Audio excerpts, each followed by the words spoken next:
saveur divine. Cette bonne nouvelle du royaume sera prêchée dans le monde entier pour servir de témoignage à toutes les nations. Alors viendra la fin. Ce pain céleste vous est présenté par Immaculée Niraneza. Bienvenue très chers amis, vous tous qui écoutez l'émission Saveur divine. Que le nom de l'Éternel soit loué. Je le remercie parce qu'il a été avec nous durant toute la semaine.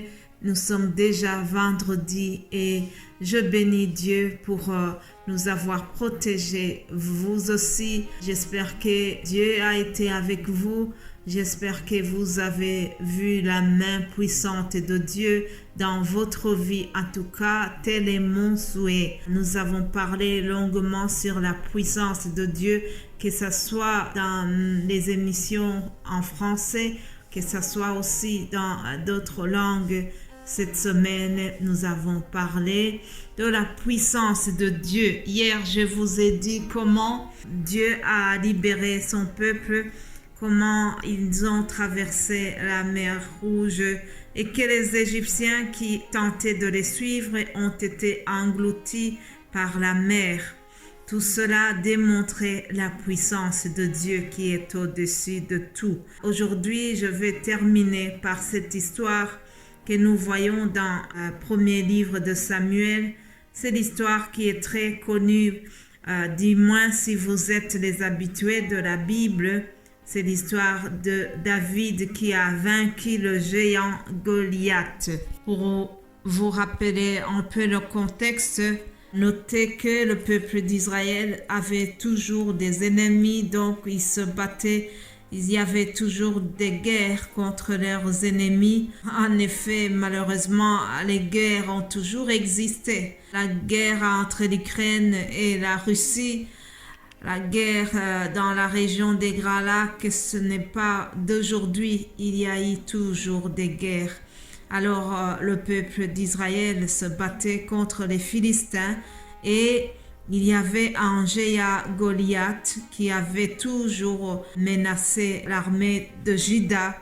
Alors nous voyons comment David l'a vaincu puissamment. Alors que David ce n'était même pas un des soldats, c'était un enfant qui était gardien des moutons, il s'occupait des brebis. Mais parce qu'il a été puissamment utilisé par Dieu, finalement, c'est lui qui a vaincu ce géant. Alléluia. Je vais lire quelques versets bibliques tirés de ce récit. 1 Samuel 17, 24, on nous dit que à la vue de cet homme, tous ceux d'Israël s'enfuirent devant lui et furent saisis d'une grande crainte. Donc, lorsque l'armée d'Israël a vu Goliath, ils sont enfuis parce que c'était un géant. Il les faisait peur. En plus, chaque fois, ils venaient et ils se moquaient d'eux, ils les narguaient. La Bible me dit que pendant 40 jours, ce Philistin s'avançait matin et soir et il se présentait pendant donc 40 jours pour narguer l'armée d'Israël. Alors ce peuple d'Israël se disait, l'armée d'Israël se disait entre eux, si quelqu'un le tue, le roi le comblera des richesses, il lui donnera sa fille et il affranchira la maison de son père en Israël. David dit aux hommes qui se trouvaient près de lui, « Que fera-t-on à celui qui tuera ce Philistin et qui ôtera l'opprobre du dessus Israël? Qui est donc ce Philistin? C'est un circoncis pour insulter l'armée du Dieu vivant. » Donc David a posé cette question. Comme je l'ai dit, c'était un enfant, un jeune garçon qui s'occupe des brebis. D'ailleurs, son frère Eliab, lorsqu'il a entendu dire cela, il a été en colère. La Bible nous dit au verset 28 qu'il fut enflammé de colère contre David. Autrement dit, c'est comme pour lui dire de quoi tu te mêles, toi, petit gamin, pourquoi tu viens te mêler dans les affaires de l'armée. Comme pour lui dire, reste à ta place, toi, tu n'as pas encore l'âge de combattre.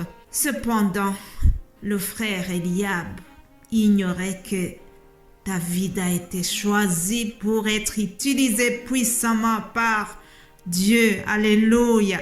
Lorsque Dieu t'a oint, il peut te faire des choses extraordinaires.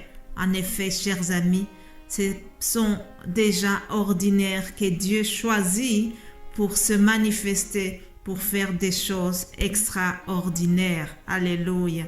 Ainsi donc, David, que ses frères avaient négligé, que toute la famille méprisait, c'est au travers lui que Dieu va passer sa grande puissance. Et au verset 32, nous voyons ce jeune David qui dit au roi Saül que personne ne se décourage à cause de ce Philistin. Ton serviteur ira se battre avec lui. Étonnant, n'est-ce pas? Le jeune enfant, c'est lui qui commence à organiser les combats. C'est lui qui donne le conseil à Saül. Il devient le chef des armées indirectement parce qu'il est utilisé par la puissance suprême de l'Éternel. Alléluia. D'ailleurs, on voit que Saül essaye de le décourager, essaye de le convaincre en lui disant qu'il ne doit pas aller se battre contre Goliath. Cependant, David persévère. Il lui dit, ton serviteur faisait paître les brebis de son père.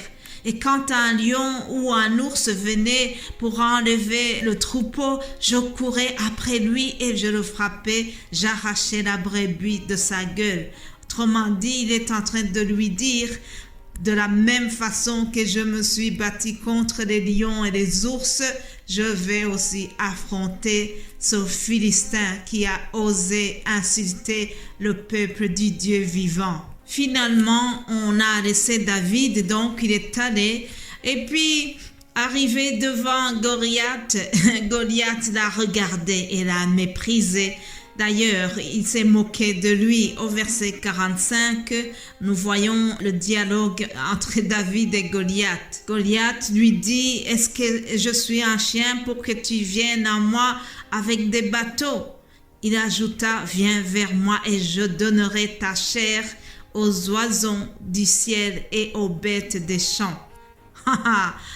Goliath ignorait que David est animé par un esprit de Dieu et que c'est l'Éternel, le chef des armées, c'est lui qui l'envoie. Et David lui a dit, tu marches contre moi avec l'épée, la lance et le javelot, et moi, je marche contre toi au nom de l'Éternel des armées, du Dieu de l'armée d'Israël que tu as insulté. Alléluia. Écoutez comment David était animé de l'espoir. Il était confiant.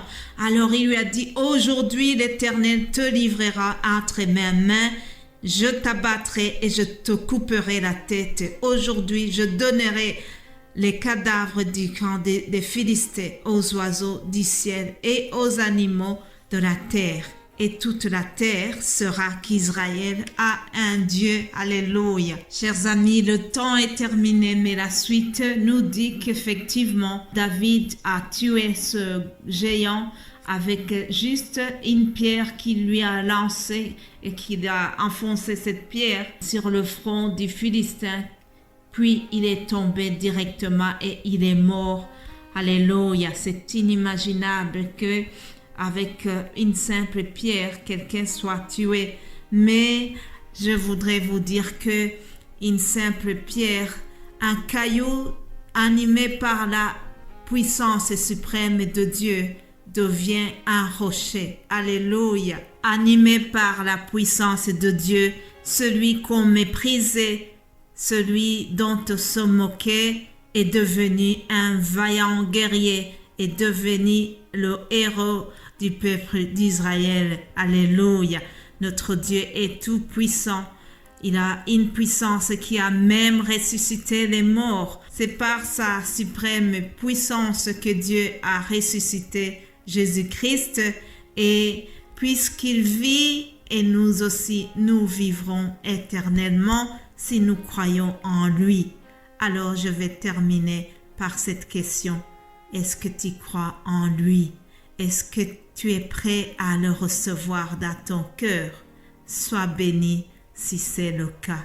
Passe une belle journée, bon week-end à tous et à lundi. Dieu vous l'a. Alléluia. Amen.